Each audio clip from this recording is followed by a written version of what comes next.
8वें वेतन आयोग पर एक बड़ी खबर सामने आई है। 69 लाख पेंशनर्स को बड़ा झटका लगा है। इसे लेकर all India defence employees federation यानी AIDEF ने मुद्दा उठाया है।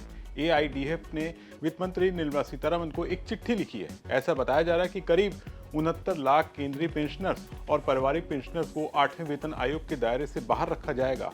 फेडरेशन का क्या कहना है, क्यों पेंशनर्स को 8वें वेतन आयोग के दायरे से बाहर रखा जाएगा, इस वीडियो में आपको ये पूरा मामला विस्तार से बताएंगे। नमस्कार, मैं हूं सौरभ दीक्षित और आप देख रहे हैं विस्तार।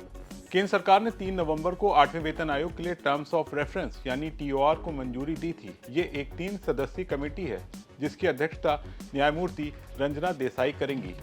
इसके बाद से केंद्रीय कर्मचारियों और पेंशनर्स की उम्मीदें काफी बढ़ गई हैं, लेकिन अब मीडिया रिपोर्ट्स में ऐसा बताया जा रहा है कि करीब 69 लाख केंद्रीय पेंशनर्स और पारिवारिक पेंशनर्स को 8वें वेतन आयोग के दायरे से बाहर रखा जाएगा। रिपोर्ट्स के मुताबिक all India defence employees federation ने वित्त मंत्री निर्मला सीतारमण को एक चिट्ठी लिखी है।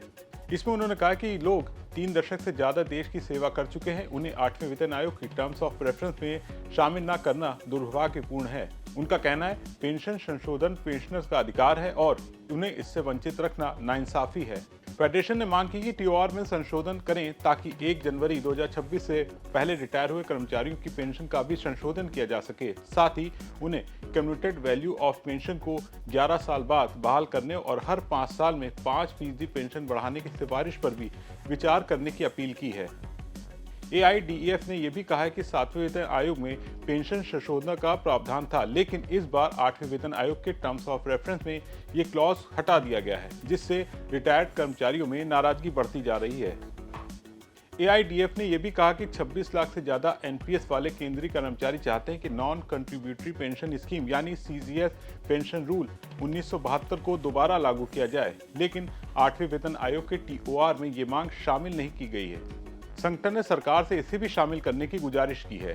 कुल मिलाकर 8वें वेतन आयोग अब अपने काम में जुट चुका है। सुप्रीम कोर्ट की पूर्व जज रंजना प्रकाश देसाई इसकी अध्यक्षता कर रही हैं। बताया जा रहा है कि आयोग को अपनी रिपोर्ट तैयार करने में करीब 18 महीने लगेंगे, जिसके बाद ये सरकार को सौंपी जाएगी। इसी रिपोर्ट के आधार पर तय होगा कि केंद्रीय कर्मचारियों और पेंशनर्स का नया वेतन भत्ते और पेंशन स्ट्रक्चर कैसा होगा। हालांकि 69 लाख पेंशनर्स को 8वें वेतन आयोग के दायरे से बाहर रखना एक बड़ा झटका माना जा रहा है।